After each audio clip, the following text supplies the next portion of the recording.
Hello everyone, welcome to my YouTube channel. So finally NFSU ने अपनी admission open कर दी है। तो जिनको भी नहीं पता है मैं बता दूं, उनकी ऑफिशियल वेबसाइट पर एडमिशन ओपन हो चुकी है। तो एडमिशन हो रहे हैं, ठीक है।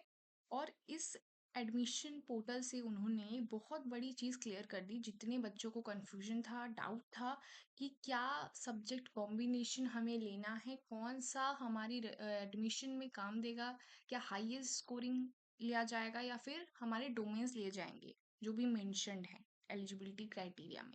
तो जब आप उनके वेबसाइट पे आओगे तो आप यहाँ पे देखोगे, इन्होंने सबसे पहले एडमिशन ओपन का जो ये दिया हुआ है, यहाँ पे अप्लाई नाउ करोगे जब आप, तो इनकी जो स्टेप बाय स्टेप गाइडेंस है, ठीक है, मैं आपको बताती हूँ कहाँ पे ये मेंशन है। उन्होंने दिया है कि आपको एक ही सब्जेक्ट जो है, सीयूईटी वाले बच्चे जिन्होंने भी बीएससी एमएससी फॉरेंसिक साइंस करनी है, बीएससी क्रिमिनोलॉजी करनी है या फिर बीबीए करनी है, ठीक है, एनएफएसयू से, उनके बीबीए वालों के तो क्लियर थे, जीएटी से या फिर और कोई भी सब्जेक्ट से वो कर सकते हैं। बाकी जो बीएससी एमएससी फॉरेंसिक साइंस वाले बच्चे हैं या फिर क्रिमिनोलॉजी वाले बच्चे हैं जो सीयूईटी देने वाले थे, उनके एलिजिबिलिटी क्राइटेरिया में ये था, जो सीयूईटी के मार्क्स के लिए वो लोग कह रहे थे, तो वो था biology, chemistry, physics and mathematics, है ना। तो सीयूईटी की वेबसाइट पे कुछ और था और एनएफएसयू की वेबसाइट पे कुछ और था, है ना। कॉमा एंड स्लैश का कुछ प्रॉब्लम हो गया था आप सबका।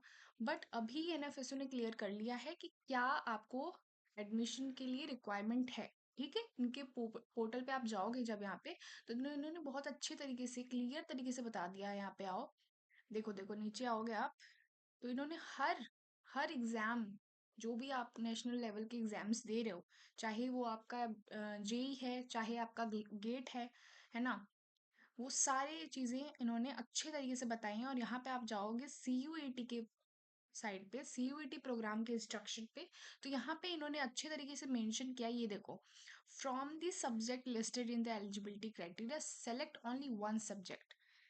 कोई एक सब्जेक्ट देकर के आप एलिजिबल हो इसमें एनएफएसयू में एडमिशन लेने के लिए। कौन से कोर्सेज में? बीएससी में से forensic science, BSc criminology and forensic science and BBA MBA integrated वाले में आप एलिजिबल हो किसी एक सब्जेक्ट से।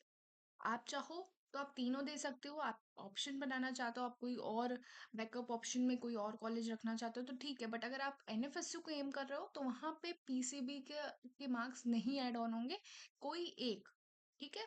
चाहे आप बायोलॉजी लेकर के आइए, चाहे आप केमिस्ट्री लेकर आइए, चाहे आप मैथमेटिक्स लेके आइए, चाहे आप फिजिक्स लेकर आइए।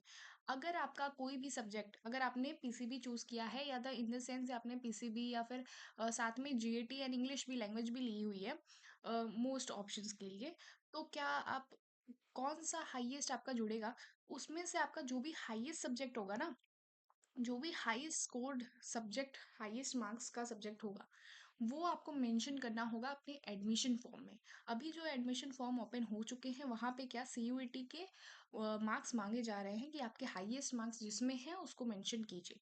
तो जिनके भी पास अभी सीयूईटी तो हुए नहीं है, सीयूईटी यूजी नहीं हुए हैं, बाकी कुछ एग्जाम्स हो चुके हैं, तो वो लोग अपना एडमिशन कर ले। लेकिन सीयूईटी के अभी बच्चे ना करें, कुछ दिन थोड़ा वेट करें, कुछ देर बाद करेंगे, ठीक है। कुछ दिन बाद मैं आपको स्टेप बाय स्टेप बताऊंगी कि कैसे एडमिशन आपको करना है उसमें, ठीक है। तो यहाँ पे देखो कितना क्लियरली उन्होंने मेंशन करा हुआ है इस चीज को। जैसे आपने ये देखना है, subject you applied and give exam for biology, chemistry and physics. अगर आपने बायोलॉजी, केमिस्ट्री, फिजिक्स ही दी है या फिर पीसीएम ही दी है, ठीक है, अगर उसमें हाई स्कोर आपकी बायोलॉजी में आई है, बायोलॉजी में आई है इन द सेंस आपकी हाई स्कोर आई है, आप अपनी बायोलॉजी से ही वहाँ एलिजिबल हो। आपकी जो मेरिट लिस्ट बनेगी वो एक ही बायोलॉजी के सब्जेक्ट से ही बनेगी, ठीक है, आपके हाईएस्ट स्कोरिंग सब्जेक्ट से ही बनेगी। सो ये ध्यान में रखना। तो अभी 1 मंथ बचे हुए हैं, उससे भी शायद कम। तो प्लीज़ आप सब भी लग जाइए, जो भी सब्जेक्ट आपको, अगर आप ऑप्शंस के लिए और ज़्यादा ऑप्शंस के लिए जाना चाहते हो बाकी कैंपस के लिए, तो पढ़ो आप तीनों ही, पीसीबी सब्जेक्ट ही या पीसीएम सब्जेक्ट ही। बट ये चीज़ याद रखो कि एक सब्जेक्ट अगर आप एनएफएसयू टारगेट कर रहे हो तो एक सब्जेक्ट बहुत ही स्ट्रांग रखो, बहुत अच्छा रखो कि उसमें आपने बहुत अच्छे हाईएस्ट स्कोर करने हैं, ठीक है। क्वेश्चन प्रैक्टिस अभी से करने लगो, क्योंकि सीयूईटी में क्वेश्चन बहुत रिपीट होते हैं, पीवाईक्यू बहुत रिपीट होते हैं, तो वहाँ पे देख लो। एंड जिनको भी डाउट है वो कमेंट सेक्शन में लिख देना, ठीक है। और वीडियो को लाइक ज़रूर कर देना। कोई भी प्रॉब्लम है, कुछ भी है, तो टेलीग्राम ज्वाइन कर लेना। टेलीग्राम का लिंक भी मैं नीचे डिस्क्रिप्शन में दे दूंगी, एंड अगर कोई भी प्रॉब्लम है तो आप मेरे इसी पे कमेंट कर सकते हो, मैं रिप्लाई आपको दे दूँगी। और साथ में हाँ, मैं ये भी बता दूँ कि कट ऑफ का क्या रहने वाला है। कट ऑफ देखो इस बार कुछ बताया नहीं जा सकता क्योंकि सीयूईटी से पहली बार एनएफएसयू एडमिशन ले रहा है। पहले इनका खुद का एंट्रेंस एग्ज़ाम होता था बट इस साल से कोई भी एंट्रेंस एग्ज़ाम नहीं है इनका। सीयूईटी के बेस पे ही इनका एग्ज़ामिनेशन होने वाला है, इनका एडमिशन होने वाला है सॉरी।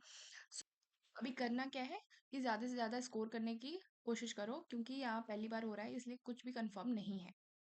सो आपको मेरी तरफ से एक चीज़ तो मैं आपको बता दूँ कि कट ऑफ बहुत हाई जाने वाला है क्योंकि एक ही हाई स्कोरिंग सब्जेक्ट से होने वाला है। तो जिनके भी पास जो भी इनका जिनका भी स्ट्रॉन्गेस्ट सब्जेक्ट होगा वो ऑफ कोर्स उसी में हाईएस्ट स्कोर करने वाले हैं। तो इसलिए कट ऑफ ज़्यादा जाने की चांसेस बहुत हाई है। तो इसीलिए आप सब अभी से लग जाइए क्योंकि बहुत कम टाइम बचा है। अब वेट करने का कोई भी टाइम नहीं है और क्योंकि कन्फर्म भी कर दिया है एनएफएसयू ने, तो अब तो बिल्कुल भी वेट करने का कोई भी बनता नहीं है, ठीक है? चलो फिर नेक्स्ट वीडियो में मिलते हैं स्टेप बाय स्टेप गाइडेंस के लिए। तब से आप लाइक कर दीजिए, कुछ भी प्रॉब्लम है तो कमेंट कर दीजिए एंड नेक्स्ट वीडियो में मिलते हैं। ओके।